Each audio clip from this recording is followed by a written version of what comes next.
the most hurtful things that you can say about a coach or a program is that they somehow abuse or take advantage of or don't think about the health and welfare of the student athletes. And in the early stages of all this, that seemed to be the theme, and what we want to make very clear to everyone and anyone who's interested that the NCAA came in and scrubbed this program as hard as you can scrub a program we have internally, and we don't see any instances where any of that was a point of fact. As it relates to failure of chain of command and communication breakdowns and systems and processes, God, I'd like to believe when the new athletic director came in, all those things would have gotten better in a New York minute. At the end of the day, I don't know. I don't know how many of these situations would have surfaced quickly, but we've had our wake-up call.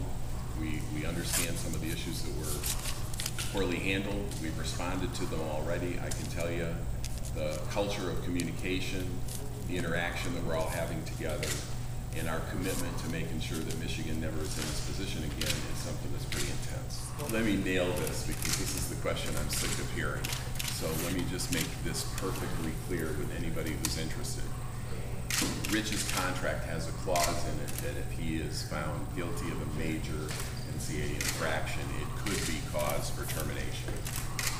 The reality is that when we looked at these allegations as they were presented to us in February, I got up in front of many of you and said, based on the nature and scope and scale of these allegations, we do not believe they rise to the level of impacting the status, the employment status of our head football coach. I can tell you now, several months later, after completing our internal investigation, I am even more convinced that the things that occurred, the violations, we own them. We're not going to deny them. We're not going to play the game of, gee, somebody else is doing it, so it makes it okay for us. We're not going to play the game of, we don't like the rules, so we shouldn't have to follow it.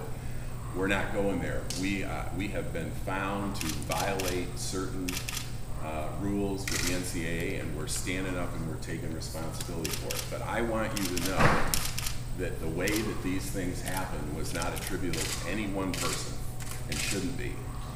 These were failures along the chain of command. They involved administrative people. They involved people within the football program, as well as people who don't even report up through the football program.